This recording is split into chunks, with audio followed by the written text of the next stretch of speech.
Pues vamos a continuar con la serie Verdaderos Discípulos. Este es el tema número 11. Ya llegamos al número 11. Y se titula El carácter del discípulo, parte 1. Porque van a ser como cuatro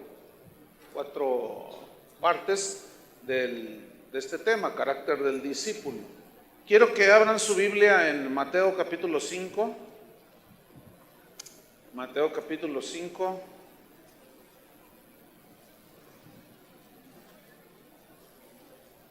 El carácter del discípulo.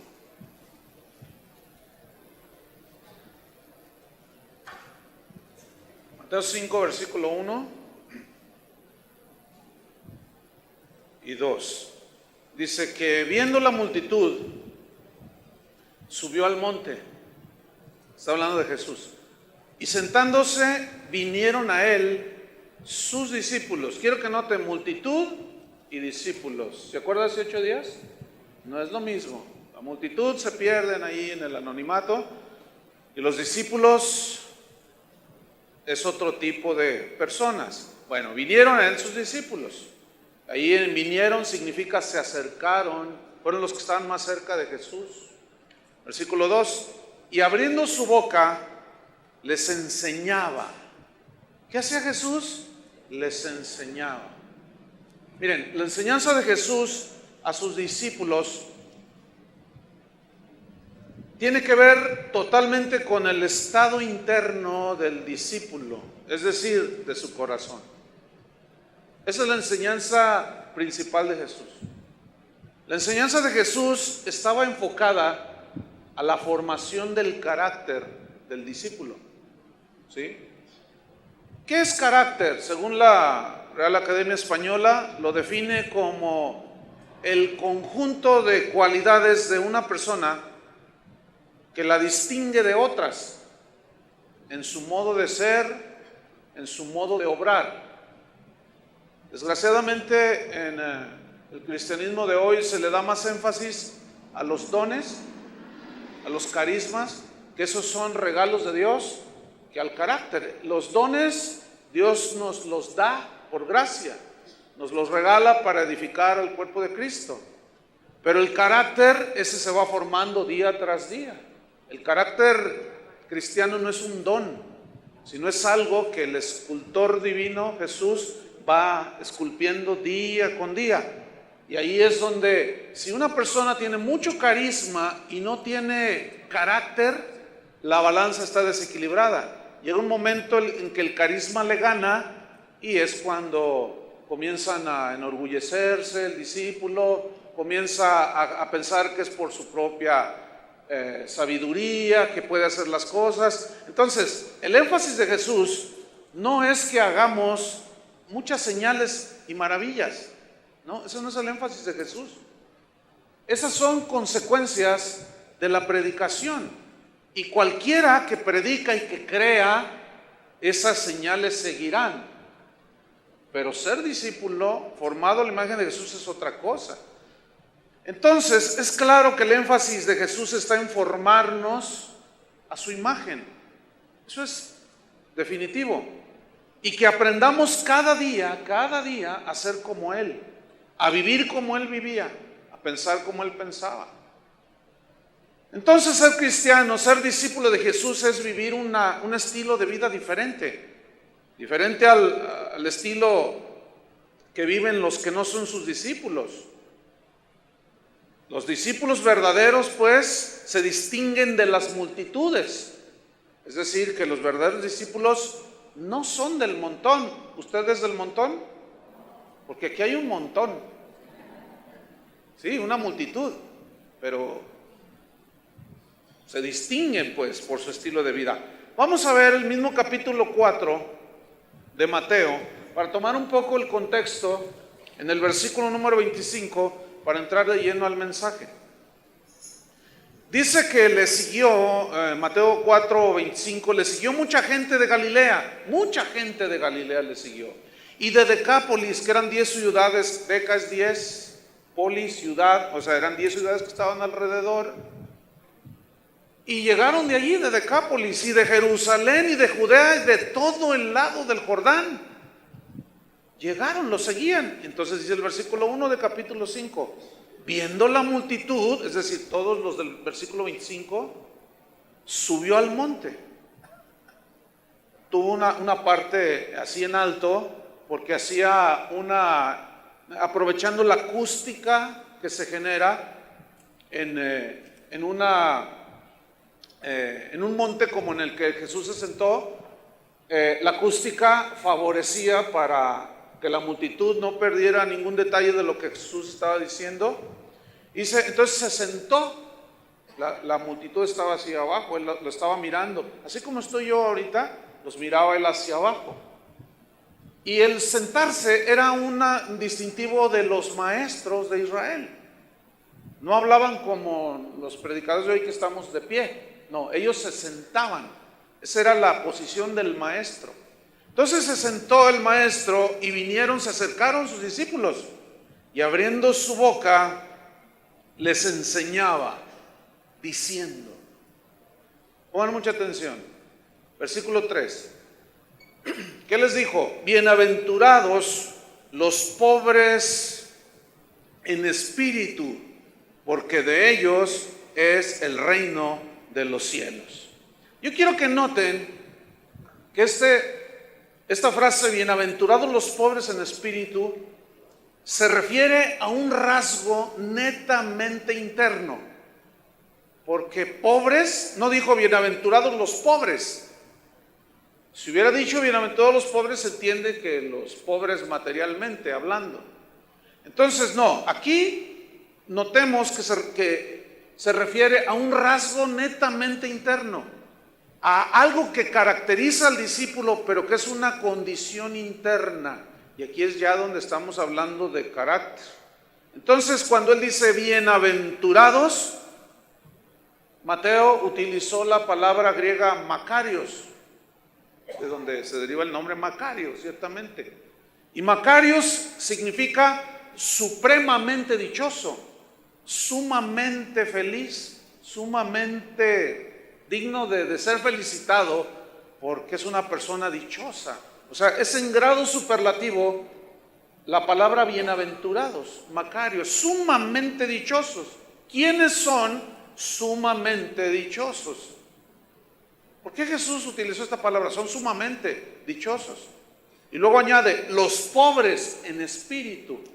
La palabra pobres se tradujo del griego tojos, que literalmente tiene dos aplicaciones. Una literal, pero una también simbólica, metafórica. Y tojos, que se tradujo pobre, significa literalmente mendigo. Ahora, ¿qué es un mendigo? Bueno, un mendigo es alguien que no tiene absolutamente nada. Es alguien que está en la miseria total, que es un necesitado de todo. Eso es un mendigo. Por lo tanto, el pobre o el mendigo material pide con insistencia que le ayude, ¿no es cierto? Pide dinero. El otro día alguien se acercó, iba yo con mi hija y se acercó alguien pero así, por favor, ¿me puede dar algo? Entonces, bueno, tú sientes la necesidad y entonces me dice mi hija, ay, qué vergüenza pedir.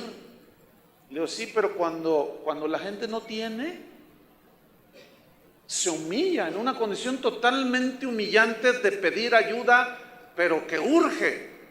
Entonces, un mendigo mendiga. ¿Qué es mendigar? Es pedir ayuda con una actitud de humillación, inclusive con el cuerpo así encorvado. ¿Se fijan cuando alguien está humillado, que pide una ayuda desesperada?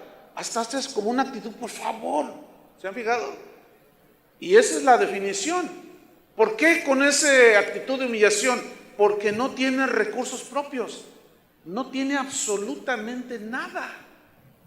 Entonces, cuando Jesús dijo, bienaventurados, sumamente dichosos, los pobres en espíritu, notan que es una condición interna y no externa. ¿Sí lo alcanzan a notar? Bien. Bienaventurados los pobres en espíritu. ¿Quiénes son los pobres en espíritu? ¿O qué significa que son supremamente dichosos los pobres en espíritu? Bueno, son aquellos que no tienen recursos espirituales. Son aquellos que no cuentan con nadie cuenta con la suficiente fuerza espiritual para salvarse a sí mismo. Pero los bienaventurados pobres en espíritu son aquellos que reconocen su miseria espiritual. Es decir, que no poseen absolutamente ningún recurso para salir del hoyo espiritual y moral en el que se encuentran. Es decir, son aquellos que son aquellos que reconocen que en ellos no hay ningún campeón. Son aquellos que reconocen que están totalmente carentes de recursos propios. En suma, resumiendo, un discípulo de Jesús es un necesitado de Dios. Ahora, ¿por qué Jesús dijo bienaventurado? Porque al reconocer que no puede hacer nada por sí mismo, que necesita a Dios, se humilla delante de Dios y le pide, porque él no tiene recursos de ningún tipo. Por lo tanto, se humilla delante de Dios y clama por ayuda. En contraparte, el orgulloso y autosuficiente dice: yo puedo solo, cuando se ve que nunca, no pueden. Es como el marido que tiene unas broncas con la señora y la señora le dice: vamos a pedirle consejo a alguien. Y él dice: no, yo no necesito, yo puedo solo. Y tiene 25 años con las mismas broncas. Yo puedo solo, no tenemos que andarle contando absolutamente a nadie nuestros problemas. Eso es, la ropa sucia se lava en casa. Tú y yo, pero tenemos 25 años y cada vez es peor. No podemos. No, tú no podrás, yo sí puedo. Ese no es bienaventurado. Porque ese, siendo un miserable, no reconoce su miseria. Por lo tanto, no puede ser ayudado por Dios. ¿Entendieron?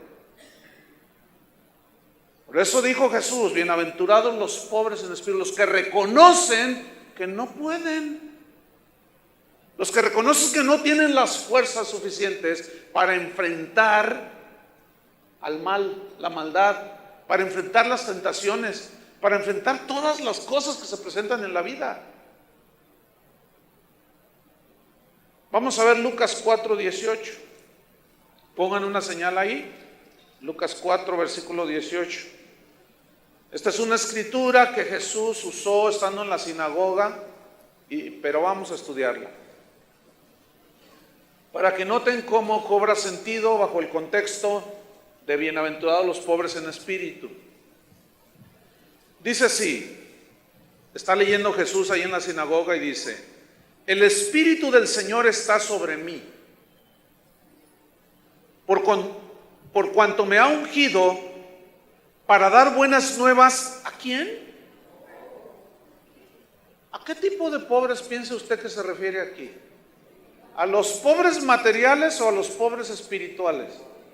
Definitivamente a los pobres espirituales. ¿Para quién son las buenas noticias de que si tú no puedes, Él te va a ayudar si tú reconoces que no puedes? ¿Para quién es la buena noticia? Para el pobre de espíritu. Por eso dice: el Espíritu me ha ungido para dar buenas nuevas, buenas noticias a los pobres de espíritu. Me ha enviado a sanar a los quebrantados de corazón. Aquí la palabra quebrantado significa triturados por tantas cosas que no ha podido solucionar.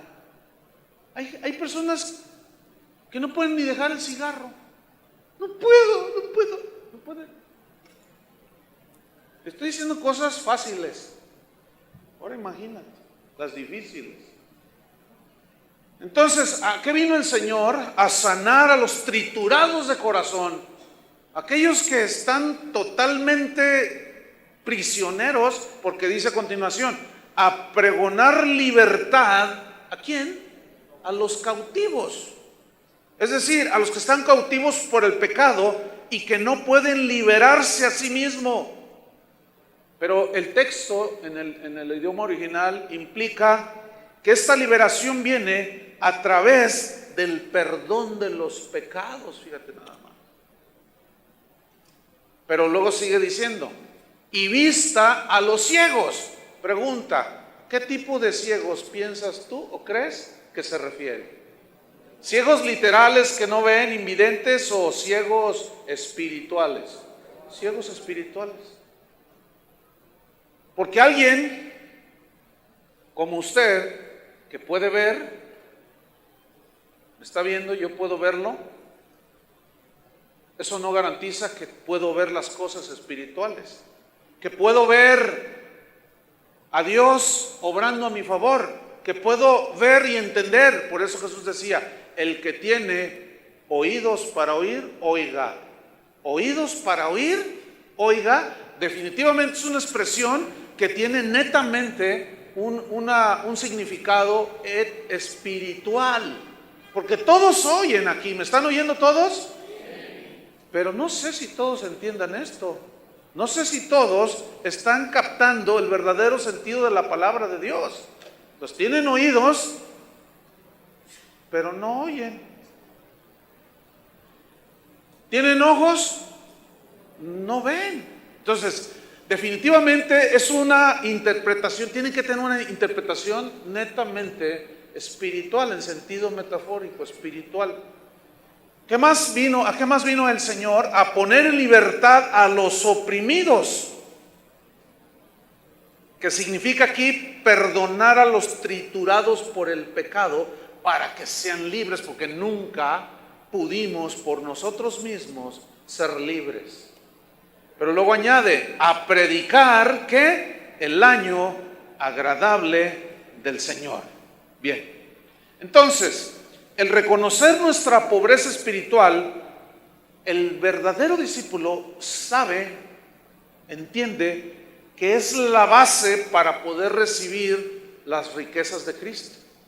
Mientras que uno que dice que es discípulo de Jesús no reconoce su pobreza espiritual, es decir, que no hay recursos. Así como el pobre materialmente hablando, no tiene recursos, no tiene ni en qué caerse muerto, decimos. Así también todo ser humano, toda persona que quiera ser discípulo de Jesús, tiene que reconocer que no tiene ningún recurso. Por eso es que la salvación es un regalo de Dios, fíjate, es por gracia. Porque al no tener recursos, cuando un pobre o una persona tiene dinero en la bolsa y tiene hambre, va y compra comida. Pero si tiene hambre espiritual, ¿cómo va a comprar comida espiritual? No tiene recursos espirituales. Además, lo espiritual no se puede comprar, aunque algunos lo vendan. Esa es una herejía, ese es un abuso. Entonces, fíjese qué interesante, el verdadero discípulo reconoce y entiende que la base para poder recibir la ayuda del Señor, las riquezas de Cristo, está en reconocer que es un mendigo espiritual. ¿Me expliqué? Que nuestra condición es de miseria total. Vamos a ver unos ejemplos. En Segunda de Crónicas, capítulo 20, vamos a ver el corazón aquí de un rey. Segunda de Crónicas, capítulo 20. El corazón de un rey que se llamaba Josafat. Y Josafat de pronto pues se encontró con su enemigo, y eran muchos más que ellos. La derrota era segura. Allí ellos, el pueblo de Israel, guiados por este rey piadoso, que reconoció su pobreza, su falta de recursos. Veamos lo que hizo. Segunda de Crónicas, capítulo 20, versículo 11. Está ahí enfrente de...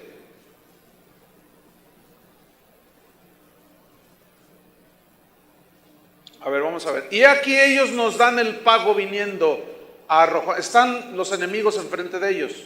Está diciendo Josafat, ellos nos dan el pago viniendo a arrojarnos de la heredad que tú nos diste en posesión. Versículo 12. Oh Dios nuestro, pongan mucha atención, no los juzgarás tú, porque en nosotros no hay fuerza contra tan grande multitud que viene contra nosotros.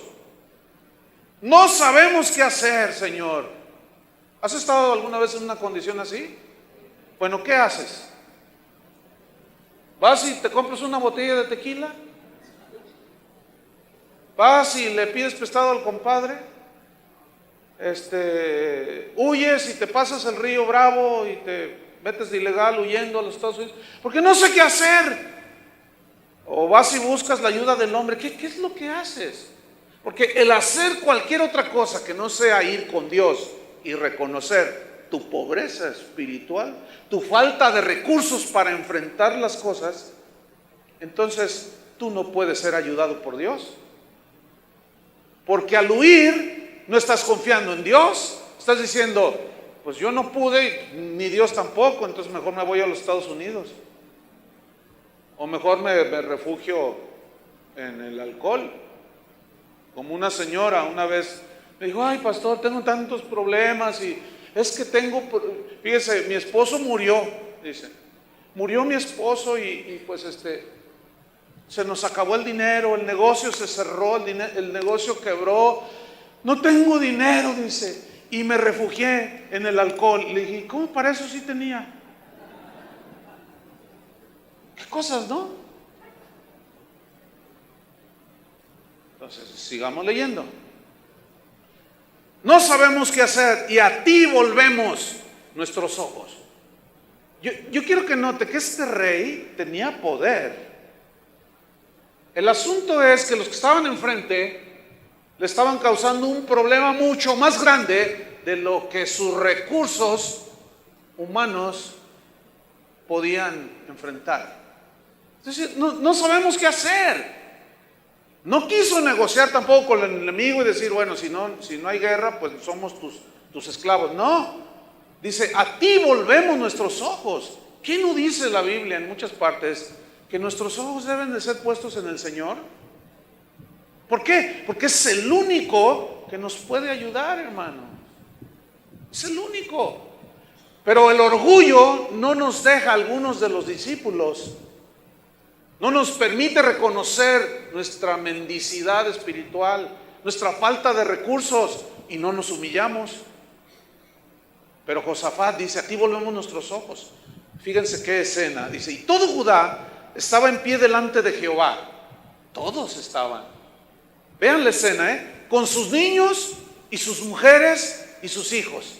Imagínenselos, ahí todos de la manita con sus niñitos, otros cargados, los esposos, y ahí estaban mirando al cielo. Señor, ahí está el enemigo, no podemos. ¿Qué vamos a hacer, Señor? Entonces, cuando los pobres en espíritu reconocen su falta de recursos y van con Dios y se humillan, por eso Jesús dijo, bienaventurados son.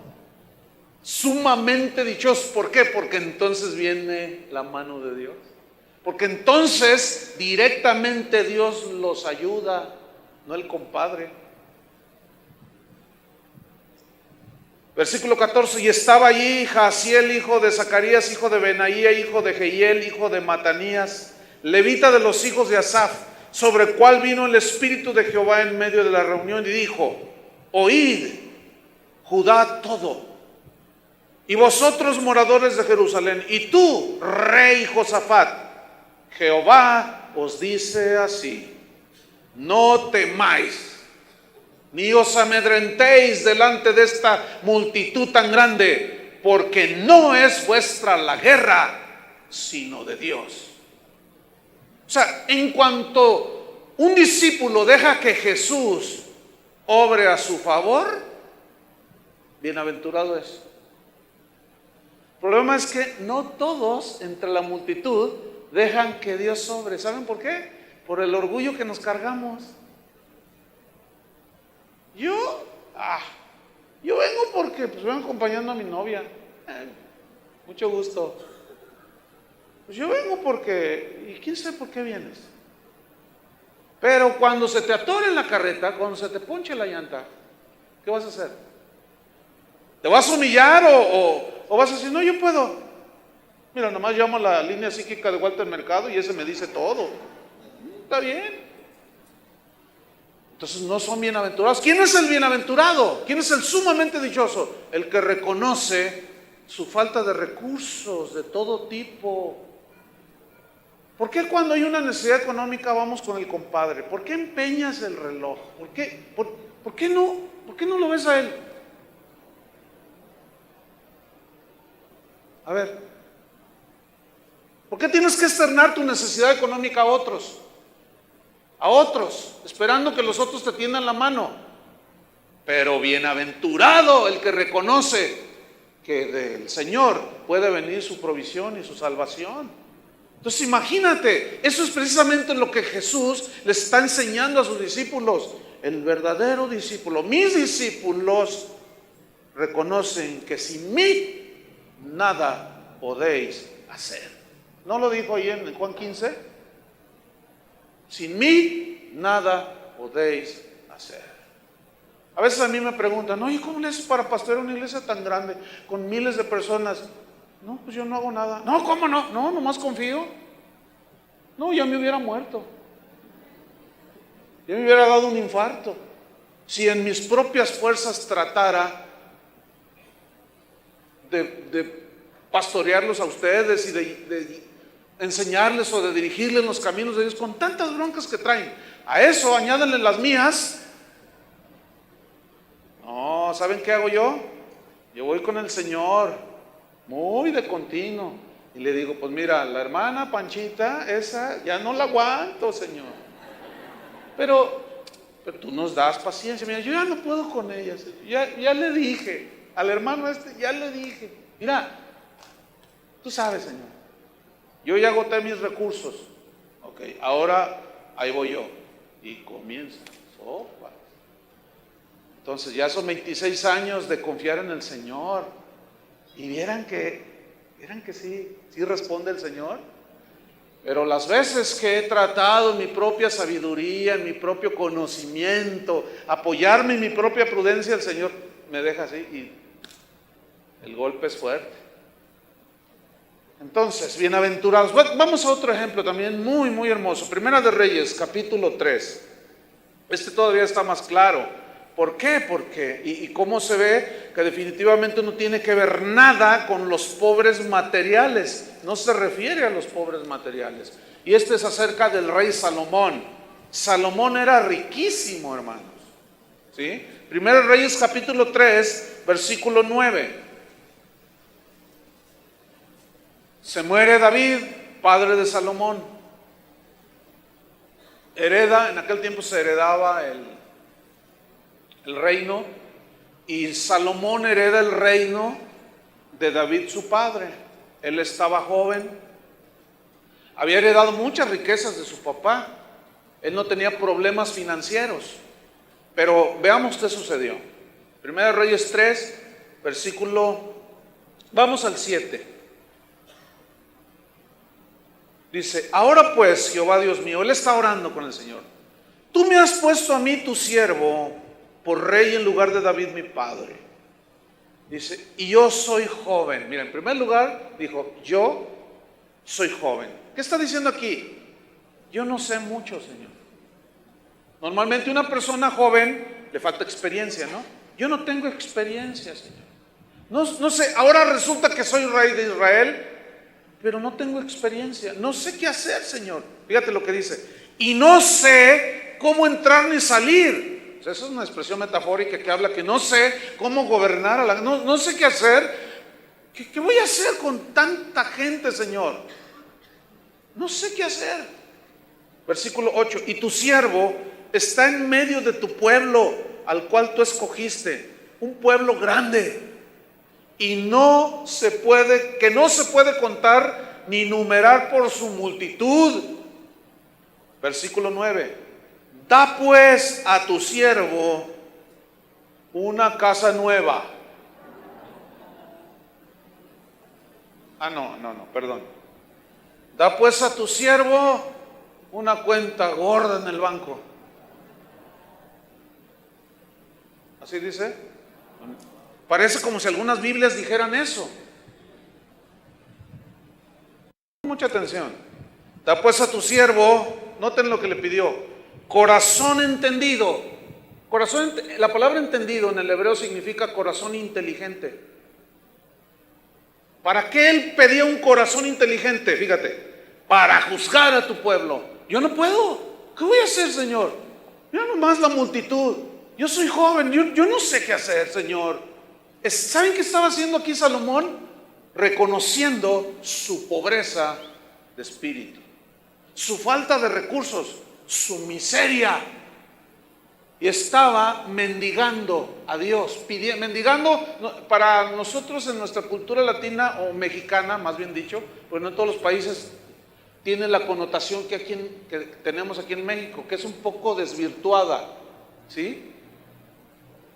Pues Salomón está mendigando de Dios, porque está pidiendo desesperadamente que lo ayude, y eso es mendigar.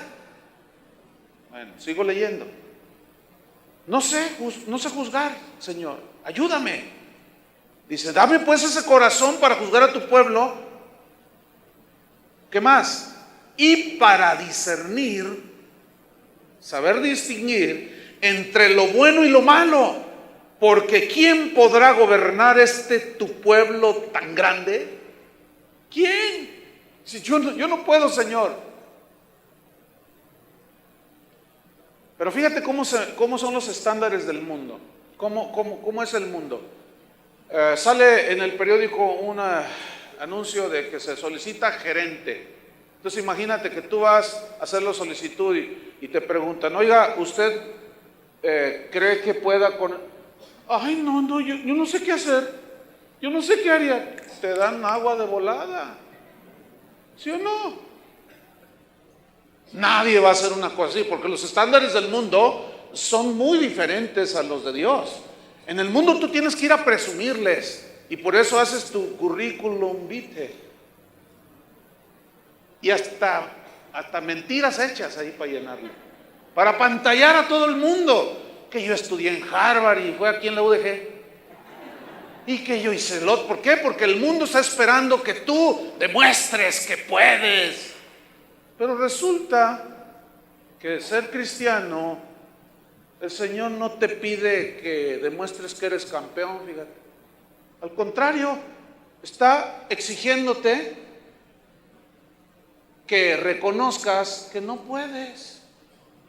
¿Se fijan qué distinto es el asunto? Bueno, seguimos leyendo. ¿Qué sucede en el versículo 10? Se enojó Dios. Bueno, más qué falta de espíritu campeonil tiene Salomón. Qué falta de confesión positiva. No, ándale, vamos. Tú puedes, saca el campeón que hay en ti. Noten lo que dice. Y agradó delante del Señor que Salomón pidiese esto. Ahora, pregunta, ¿por qué le agradó a Dios? ¿Alguien me puede decir? Porque reconoció que aunque era un gran rey, lo que tenía enfrente no podía él solo. Por eso le agradó. Entonces el verdadero discípulo, ¿cómo agrada a su maestro? Reconociendo que no puede por sí mismo, que en nosotros nada bueno hay, que todo lo bueno que podamos llegar a ser es adquirido, no es parte de nosotros. Porque la Biblia lo único que dice que tenemos dentro de nosotros es maldad y pecado y un corazón que nos engaña a cada rato. No se confíen en ese corazón traicionero. Se oyó como telenovela. Corazón traicionero.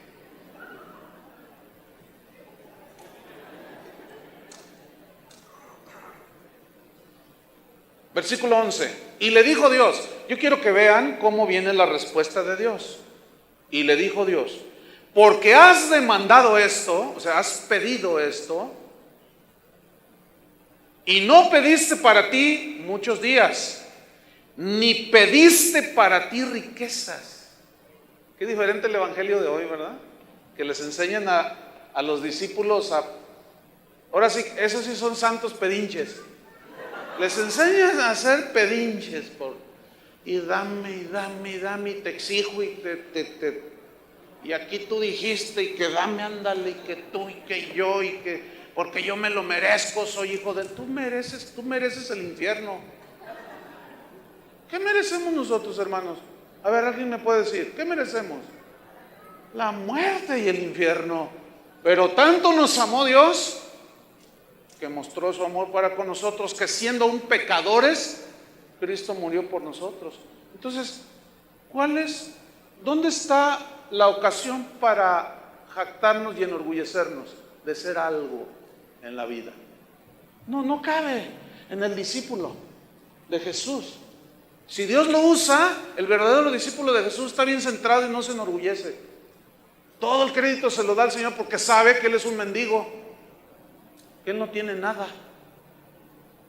Entonces Dios se agrada y le dice: mira, me gustó, Salomón, que hayas pedido esto, y por cuanto no me pediste ni muchos días, ni riqueza, ni pediste la vida de tus enemigos, sino que demandaste para ti inteligencia para oír juicio.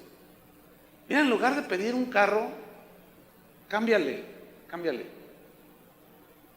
Quiero un carro nuevo, ya párale. Pídele un cerebro nuevo. Pídele un corazón nuevo. Y el carro va a llegar si está en el plan de Dios. Si no, pues en camioncito, gloria a Dios, ¿o no? A mí me preocupa tanto, hermano, lo que se está predicando en las iglesias de hoy. ¿Saben por qué? Por muchas cosas me preocupa, pero a la vez me agobia. ¿Saben por qué? Porque luego siempre me están mandando correos: ay, pastor, ¿qué hacemos?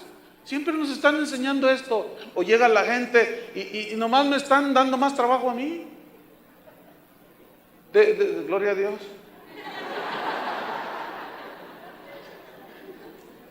Pero no me estoy quejando. Aunque a veces, fíjense, a veces les soy sincero. A veces siento molestia. Y digo: pero deberían no le paguen a aquel pastor, no hace su trabajo. Pero luego ya el Señor me calma. No, ayúdale, ándale. Tiéndele la mano. Explícale. Yo no puedo, Señor. Estoy cansado. Pero resulta que cuando tú obedeces y agradas el corazón de Dios, Él da esfuerzo al cansado y multiplica las fuerzas del que no tiene ningunas. Entonces imagínate, ya deja de confiar en ti mismo, ya deja de confiar en que tú tienes un gran título que te ganaste en la universidad. Yo conozco gente que tiene unos títulos tremendos y no tiene trabajo. No, hermanos, el discípulo no confía ni en sus títulos, no, es un error grave ese. Confiamos en el Señor. ¿Cuántos confían en el Señor? Entonces el verdadero discípulo camina con el Señor agradándole, reconociendo su pobreza espiritual. Y vámonos al final de esta historia. Dice entonces: he aquí, fíjate, el versículo 12, lo he hecho conforme a tus palabras. Es decir, Dios le contestó: bienaventurado Salomón. ¿Ya lo entendieron? Porque reconociste que eres pobre de espíritu. He aquí que te he dado corazón sabio y entendido, tanto que no ha habido antes de ti otro como tú, ni después de ti se levantará otro como tú. Y aún, dice también, te he dado las cosas que no pediste, riqueza y gloria, de tal manera que entre los reyes ninguno haya como tú en todos tus días. Y si anduvieres en mis caminos, guardando mis estatutos y mis mandamientos como anduvo David tu padre, yo alargaré tus días. Cuando Salomón despertó, vio que era un sueño, pero era un sueño tan real como que yo a usted lo estoy mirando, porque ciertamente Dios le dio un corazón lleno de sabiduría y lo atiborró de riquezas, pero su corazón no estaba en las riquezas. Su corazón estaba en reconocer que no podía, que no tenía recursos. Salmo 40, versículo 17. Vea qué hermoso salmo. Léalo todo ahí en su casa como antes de dormirse y va a ver qué salmo tan hermoso. Es el 40. Nada más vamos a leer el versículo 17. Vamos a ver mira, los grandes hombres de Dios, hermano, en la Biblia eran hombres y mujeres pobres de espíritu, que reconocían su falta de recursos. No se apoyaban en ellos, siempre confiaron en Dios. Fíjate lo que dijo el rey David en el Salmo 40, 17. Aunque afligido yo, y esta palabra afligido viene del hebreo aní, que significa pobre, pero no pobre material, aquí en este caso, porque David era rico, ¿sí? Aunque pobre yo, aunque se traduce afligido, también es correcto, dice, y necesitado, y bien qué interesante, esta palabra necesitado viene del hebreo evión, con B grande, y significa mendigo. ¿Qué está diciendo David? Yo reconozco que soy pobre, no tengo recursos, por la bronca que estaba pasando allí. Por eso les digo, no podemos leer todo el salmo, bastante largo, pero léanlo en su casa y va a cobrar mucho sentido. Aunque pobre yo y mendigo, Jehová, ¿qué? Pensará en mí. Fíjate lo que sigue diciendo. Mi ayuda y mi libertador eres tú. Dios mío, no te tardes. ¿Por qué pedí ayuda? ¿Por qué reconoce que era un pobre y mendigaba de Dios? Porque pedía una ayuda que solamente Dios podía darle. Nada más leemos versículo 11 del mismo capítulo de Salmos. Fíjate lo que dice. Jehová, no retengas de mí tus misericordias. Tu misericordia y tu verdad me guarden siempre, porque me han rodeado males sin número. Me han alcanzado mis maldades. ¿Saben que muchos de nosotros que estamos aquí en este auditorio estamos enfrentando situaciones? Es muy posible que algunos de ustedes estén enfrentando situaciones porque sus maldades los alcanzaron. Es decir, las consecuencias de lo que hicieron en el pasado los alcanzaron. Déjenme ponerle un ejemplo. Hace 2 semanas aproximadamente, un hermano de los primeros que se convirtió aquí en la casa de oración, que desde que el día que se convirtió siempre ha mostrado una fidelidad tremenda. Su conversión fue dramática, porque él era alcohólico y este hermano se fumaba hasta 3 cajetillas de cigarros al día. Entonces fue tan dramática su conversión porque el día que él se convirtió, al siguiente día de convertido ya no probó el licor, ya no fumó un cigarrillo. Poderosa conversión. De eso hace 25 años, hermano. Bueno, hace exactamente 15 días le dio un infarto. Se lo llevaron al doctor y bueno, la familia se preocupó, nos llamaron y comenzamos a orar, en fin. Pero la familia sufrió, él sufrió. Entonces cuando estaba a punto de la muerte tuvieron que hacerle una operación de corazón. Entonces cuando ya salva la vida y todo, los resultados del estudio que le hicieron finalmente fue que él tuvo problemas del corazón porque hacía mucho, había fumado mucho. Y después de 25 años, fíjate, se enfrentó a algo que no podía por sí mismo enfrentar, ni su familia. Su hijo me contó, dice, mira, yo estaba ahí en el hospital viendo la operación, el médico es amigo mío, y yo lo miraba nervioso, le estaban haciendo un cateterismo, algo así. ¿Qué es, doctor? Sí, ¿verdad? ¿Te dije bien? Bueno. Sí. Entonces, no atinaban a meter en la vena un aparatito allí que no me acuerdo el nombre. Entonces ya eran 3 horas y el hermano estaba casi muriendo.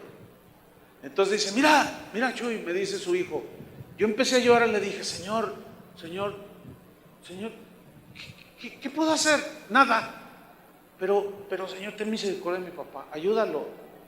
Sácalo de mi mamá, empiezas a mendigar, empiezas a reconocer. ¿Qué puedes hacer tú? A ver, si ni el doctor podía, por más que le hacía así, y lo miraba, y nomás le hacía todo desesperado el doctor, y de pronto entra a la vena, empieza a irrigar sangre el corazón. Y cuando salva la vida el doctor, así todo, dice, mira, ¿sabes una cosa? Le dijo, estaba a punto de darme por vencido, le dijo. Ya iba a dejar, tu padre iba a morir. Esto es un milagro, le dijo. Reconocieron su necesidad. ¿Y qué hizo Dios? En este caso lo salvó. A veces Él en su soberanía se los lleva, pero el verdadero discípulo siempre depende de Dios, hermanos. Y ese es el asunto con el verdadero discípulo de Jesús. Por eso la primer bienaventuranza de la enseñanza en este capítulo 5 fue esa. Bienaventurados los pobres en espíritu. Bienaventurados.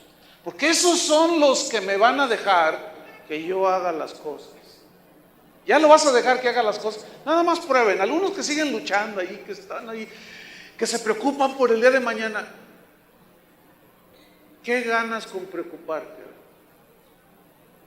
¿Algunos han ganado algo por preocuparse? Pagan la renta ahora, tienen todo el resto del mes para juntar el otro mes y ya están empezándose a preocupar. Ay, faltan 29 días. Oye, hermano, esa no es vida. Algo hace falta en ese discípulo. Que el Señor te dé unos cincelazos y reconozcas y te humilles que no puedes por ti mismo. Ahora fíjate, resumiendo esto, entonces, el verdadero discípulo no es autosuficiente, por consecuencia, mucho menos es orgulloso, sino que es enseñado y formado por su maestro para que dependa totalmente de él. Y cuando alguno de sus discípulos que está en esa formación confía en sus propios recursos, entonces el Señor trata con él. El ejemplo clásico es Pedro, siempre confiando en él, ¿se fijan? Siempre diciendo, yo me voy a la muerte contigo, Señor, aunque todos te nieguen, yo no, porque yo, ¿qué no ves? Soy un rudo pescador, a mí échame a los que quieras, yo me los hurto. Y cargaba una espada, fíjate nomás.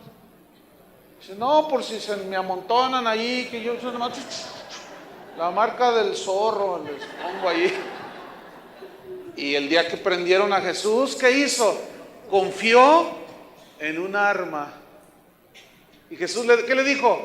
Guárdala. Mi reino no es de este mundo.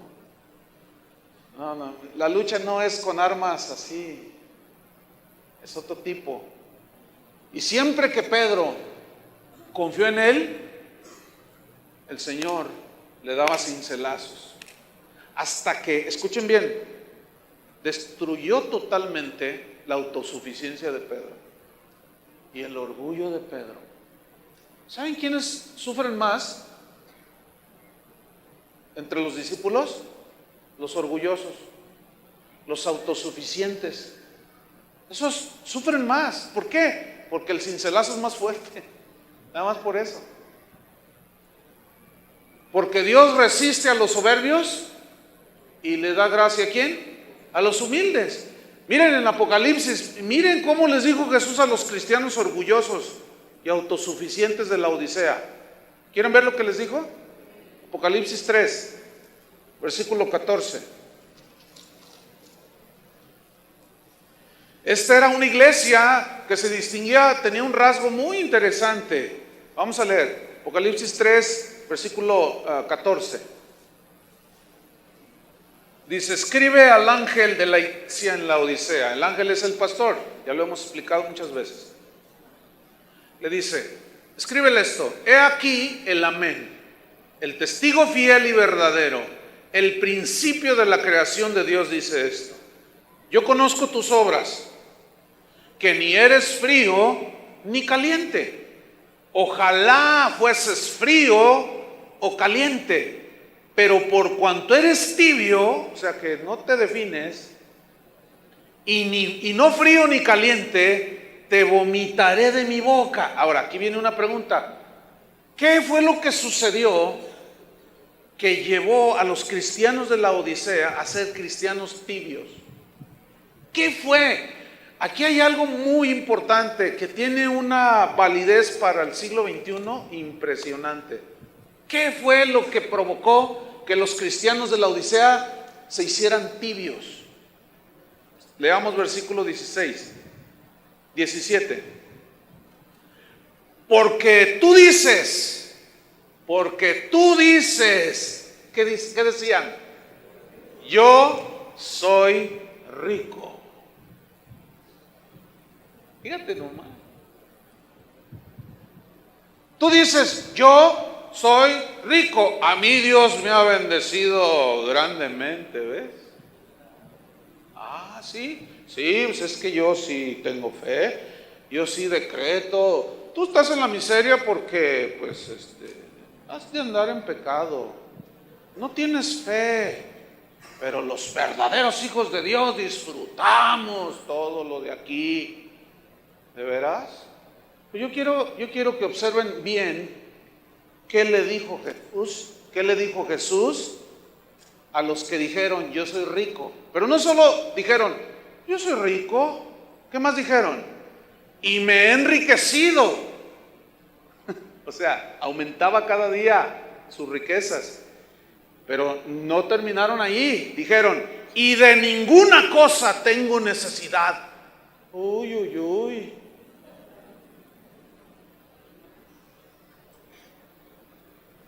¿Alcanzan a ver el contraste entre los pobres de espíritu y los orgullosos de espíritu? Los pobres de espíritu reconocen su necesidad de Dios, y los orgullosos de espíritu no reconocen más que ellos no tienen necesidad de nada. Qué increíble. Pero vean lo que le dijo Jesús: y no sabes que tú eres un desventurado, miserable, pobre. Fíjate, es muy interesante, es la misma palabra tojos que utiliza aquí. Pero ¿alcanzan a ver el contraste? Aquí, ¿a qué se refiere? Eres un pobre. O sea, tú dices que eres rico, pero en realidad eres un pobre. ¿Por qué le dijo así? Pero no solo pobre, le dijo: eres un miserable. Pero no terminó ahí los calificativos. Le dijo: eres un ciego. Y todavía estás desnudo, le dijo. Ay. Esto va para los de la prosperidad. Ese es el peligro, hermanos. ¿Qué fue lo que causó la tibieza de ellos? La abundancia material. Por eso es peligrosa. No todos la saben manejar. Versículo 18: por tanto, le dice, yo te aconsejo, le dijo, te doy un consejo, pero como no eres humilde, pues no me vas a hacer caso. Pero yo te aconsejo, le dijo el Señor, que de mí compres oro refinado en fuego. ¿Saben qué significa oro refinado? Son las riquezas espirituales verdaderas. Ese es el oro refinado. Para que sea rico, le dice. ¿Cuál es entonces la verdadera riqueza? ¿La material o la espiritual? La espiritual, hermanos. Pero ¿cómo es que llegamos a ser ricos espirituales? Cuando reconocemos que no tenemos nada. Entonces Él nos da de las abundantes riquezas de su gloria. Pablo decía: como pobres, pero enriqueciendo a muchos. A la iglesia de Esmirna le dijo: pobres, pero ricos. ¿Cómo está eso? Pobres materialmente, pero ricos espiritualmente, porque reconocen que me necesitan. Esa es la mayor honra que un verdadero discípulo hace de su maestro: reconocer que lo necesita cada día. Por eso cuando les enseñó a orar, les dijo: el pan nuestro de cada día. Oren así: de cada ¿qué? Día. Te aconsejo pues que compres oro refinado en fuego para que seas rico, y vestiduras blancas para vestirte, y que no se descubra la vergüenza de tu desnudez, y unge tus ojos con colirio para que veas. Finalmente, volviendo a Mateo 5, fíjense: bienaventurados los pobres de espíritu, porque de ellos, ¿quiénes son ellos? Estoy en el versículo 3. ¿Quiénes son ellos? Los pobres en espíritu. Porque de ellos, de los pobres, ¿qué es de ellos? Oiga, ¿qué es de los pobres en espíritu? El reino de los cielos. Pregunta: ¿en qué consiste el reino de los cielos? La respuesta la da Pablo a los Romanos en el capítulo 14, versículo 17. Dice así: porque el reino de Dios no es comida ni bebida. En otras palabras, el reino de Dios, la vida abundante espiritual que el Señor vino a dar a los pobres, no consiste en la abundancia de los bienes que tienen aquí. No es ni comida ni bebida, mucho menos los placeres de la carne. En eso no consiste el reino de Dios, porque el reino de Dios no es comida ni bebida, sino tres cosas: justicia, que tiene que ver con la justificación que el Señor hizo con nosotros. Es decir, el verdadero discípulo, cuando reconoce que por sus propios recursos no puede alcanzar la salvación, se rinde humilde al Señor y recibe su perdón, y es justificado. Perdonado significa declarado inocente, no por sus méritos, sino por los méritos de Cristo. Entonces, una vez que se levanta de esa humillación de haber reconocido a Jesús, se levanta para caminar en justicia. ¿Qué significa eso, caminar en justicia? Para caminar en rectitud delante de Dios. ¿En qué consiste entonces el reino de Dios? ¿En comida, en bebida? No, sino en justicia. Pero no nada más justicia. ¿Qué más? Paz. Pablo dijo: justificados pues por la fe, tenemos ¿qué?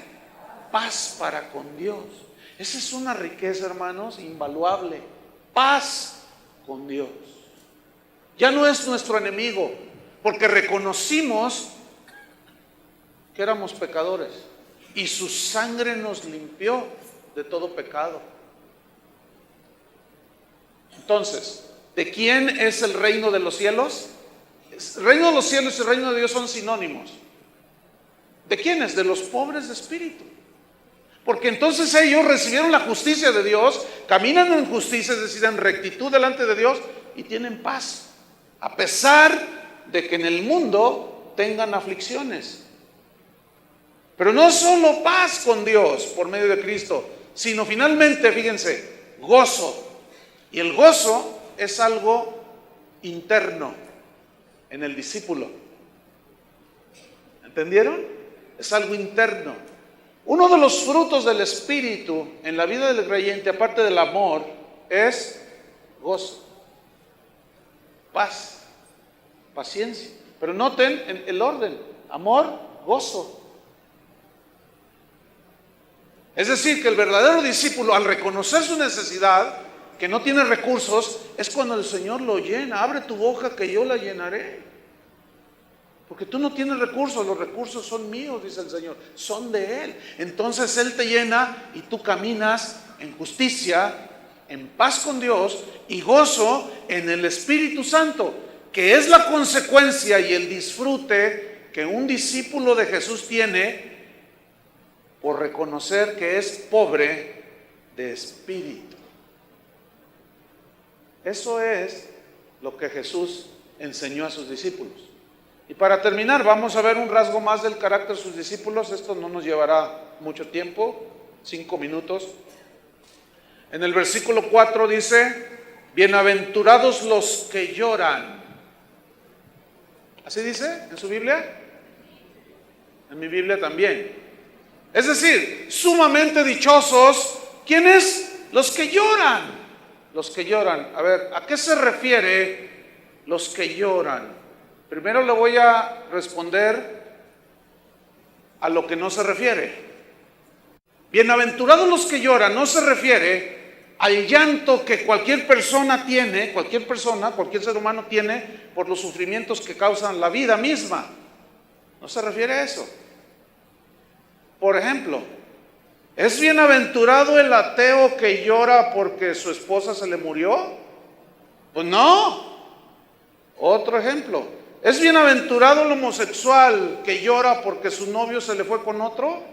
Pues no. Bueno, entonces, ¿por qué? Escúcheme bien, esto es muy importante. ¿Por qué cuando usted le comparte a la gente que llora, le dice, mira, la Biblia dice bienaventurados los que lloran? No, le está hablando bienaventurados que lloran a los discípulos, no a cualquiera que llora y presentamos mal el evangelio. ¿Está entendiendo? No podemos decirle a cualquier persona ya que llora que Dios lo va a consolar. No, espérame, no. La bienaventuranza del versículo 4 se complementa con la primera. Porque el reconocer tu necesidad de Dios, tu miseria espiritual, te provoca llanto, ¿no es cierto? Yo no puedo. Eso es lo que estaba haciendo Josafat. Otro ejemplo, bienaventurado el idólatra que llora porque perdió su trabajo. Pues no. Ahí va otra, esta no me gusta. Bienaventurado el seguidor del Atlas que llora porque no gana un campeonato desde 1951. Pues no. ¿Y cómo me ha hecho llorar? ¿Ya por eso soy bienaventurado? ¿Se refiere a esos? No. Otra. Bienaventurado el adúltero que llora porque perdió su negocio. No. Entonces, ¿por qué? Escúcheme. Usted sabe que el compadre es adúltero y perdió su negocio y está llorando, lo encuentra desesperado y usted le dice, no te preocupes, el Señor promete que a los que lloran, Él te va a ayudar a recuperar tu negocio. No le diga mentiras, por el amor de Dios, hermano. Es que aquí dice, no, ¿a quién le enseñó que son bienaventurados los que lloran? A los discípulos. No es para cualquier llorón. Ahora, haciendo una aplicación rápida. Bienaventurados los discípulos que lloran. ¿Por qué lloran los discípulos? A los cuales el Señor consuela. Bueno, entre otras cosas, porque reconocen su necesidad espiritual, su pobreza espiritual. Dicen, yo no puedo, Señor. ¿Alguna vez has llorado diciendo, no puedo? Pues a ti es el que te consuela. También son bienaventurados los discípulos que lloran porque les duele cuando pecan. Y lloran. ¿Alguna vez has llorado por haber pecado? Así como Pedro, que negó a Jesús y lloró amargamente y desesperadamente. Pero la mirada de Jesús le dijo todo. Lo abrazó y lo consoló. También lloran los discípulos porque son perseguidos por causa de Cristo, porque son atacados, porque sufren muchas veces por la vida misma, pero son discípulos de Jesús. A veces se enferman los discípulos. ¿Alguna vez has llorado cuando estás enfermo? Yo sí. Pero ¿saben qué viene entonces? Esa bienaventuranza es para mí, es para ti, es para los verdaderos discípulos. No es para cualquier chillón allá afuera. Es para los chillones de acá adentro. Aún los cristianos se mueren y cuando se muere alguien, el discípulo llora y sufre. Pero el consuelo viene. Fíjese, hace unos días se murió una hermanita de aquí, una jovencita, 21 años tenía, de cáncer. estaba invadida de cáncer. Yo oré varias veces por ella, hablé con ella varias veces y al principio, cuando le dieron el diagnóstico, pues ella estaba llorando y dice, pastor, yo ore por mí, sí, vamos a orar. Pero a medida que escuchó aquellas enseñanzas de la soberanía de Dios, ¿se acuerdan? Pues algo el Señor hizo con la palabra. Entonces una vez hablé con ella, se me acercó y le dije, ¿cómo estás? Y me dice, pues estoy igual, me están dando quimioterapia. Dice, me siento muy mal, dice, pero tengo mucha paz en mi corazón, me dice. Le dije, eso es lo más importante. Mira, Dios te puede sanar, pero eso dejémoslo a la soberanía de Dios. Vamos a orar creyendo. Bueno, ayer sus papás me dijeron, pastor, ya murió nuestra hija. Carlos, mi hermano, atendió yo no sabía hasta ayer que me dijeron. Entonces yo les dije a ellos, les pregunté, ¿y ustedes cómo están? Ay, pastor, dice, y con una sonrisa, dice, mira, lloramos, nos dolió, pero mira, hermano, pastor, el consuelo que nos dio el Señor en ese momento, para esos es, para los que reconocen, sí, sufrimos aquí, pero el consuelo es para los discípulos. Aleluya.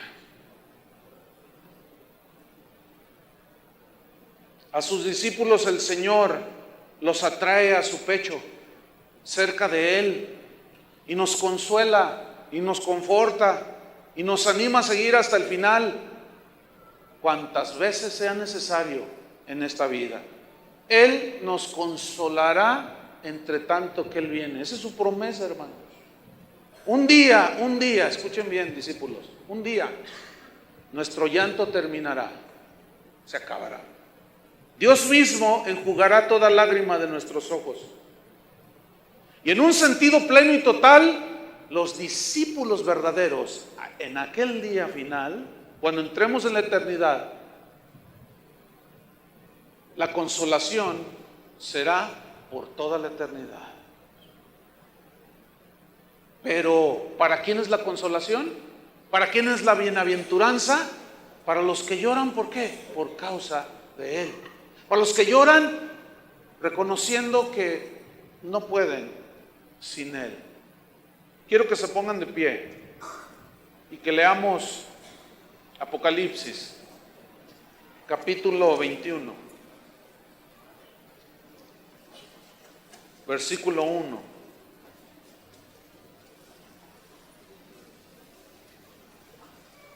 Entonces, el verdadero discípulo, ¿de quién busca el consuelo, hermanos? ¿De quién? Del Señor. Hay cristianos que al no conocer esto, van y buscan el consuelo en otros, y es un error. Necesitamos buscar el consuelo del Señor. Dice Apocalipsis 21, versículo 1: vi un cielo nuevo y una tierra nueva, porque el primer cielo y la primera tierra pasaron, y el mar ya no existía más, se acabó. Yo, Juan, vi la santa ciudad, la nueva Jerusalén, descender del cielo de Dios, dispuesta como una esposa ataviada para su marido. Y oí una gran voz del cielo que decía: he aquí el tabernáculo de Dios con los hombres, y Él morará con ellos, y ellos serán su pueblo, y Dios mismo estará con ellos como su Dios. Enjugará Dios toda lágrima de los ojos de ellos, y ya no habrá muerte, ya no habrá más llanto, ni clamor, ni dolor, porque las primeras cosas pasaron. El que estaba sentado en el trono dijo: he aquí yo hago nuevas todas las cosas. Y me dijo: escribe, porque estas cosas son fieles y verdaderas. Hermanos, el verdadero discípulo, al reconocer que no puede, que no podemos, nos produce un llanto también, y por todo lo que ya describí. Pero es precisamente a lo que Jesús les está diciendo a sus discípulos. Pero no se desesperen, porque ellos, ¿qué dijo? Recibirán consolación. Y esa palabra consolación, parakaleo en el griego, significa llamar cerca. Es decir, el Señor te llama cerca de Él, te recuesta en su pecho, así como cuando tú consuelas a alguien. ¿Has consolado a alguien en alguna ocasión? ¿Qué es lo que haces? ¿No lo abrazas? ¿Verdad? Lo abrazas y lo acercas a ti y le das un abrazo, y a lo mejor no le dices nada, pero con el puro contacto le estás diciendo que te identificas con Él, que se anime. Y ese paracaleo, serán consolados, significa animados para continuar. Entonces, mientras el Señor venga, hermanos, bienaventurados los que lloran. ¿Por qué bienaventurados? Porque el Señor nos consolará, porque el Señor nos atraerá. ¿Me están entendiendo? Te atrae. Cada vez que tú lloras, el Señor te atrae y te abraza y te anima a seguir. Pero un día, todo eso se acabará. ¿Cuántos levantan sus manos y le dan gracias a Dios?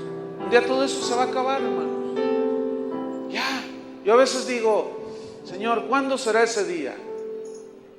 ¿Cuándo? Pero el Señor dice, con calma, tranquilo. Un día vendrá, ese día vendrá. Aquí en esta, mientras yo venga, me dice el Señor, nos dice el Señor, bienaventurados son cuando lloren, porque reconoces que no puedes. Algunos es posible que se estén padeciendo necesidad material y lloran porque sus hijos piden. ¿A quién vas a levantar tus ojos? ¿A quién vas a levantar tu alma, como decía David? No te olvides de los beneficios del Señor. El Señor no te ha dejado, pero ¿notas que todo esto tiene que ver con el estado interno del discípulo? Y esto es lo que va formando tu carácter, hermano. Esto es lo que te va haciendo ser como Jesús, y esto es lo que te va produciendo que vivas diferente a como vive la gente allá afuera. Padre, te damos gracias en el nombre de Jesús. Reconocemos, Señor, que somos miserables en nuestro interior. No hay nada bueno. Pero al reconocer nuestra pobreza espiritual, es cuando viene la bienaventuranza, Señor. Es cuando viene la felicidad. ¿Por qué? Porque entonces tú extiendes tu mano y nos haces participar de tu reino, que no consiste en comida ni en bebida, sino en justicia, en gozo, en paz y en gozo en el Espíritu Santo. Sigue formándonos, Señor, cada día a tu imagen, para ser discípulos verdaderos tuyos, Señor. En el nombre de Jesucristo te lo pedimos, Señor. Amén. Que Dios los bendiga, hermano.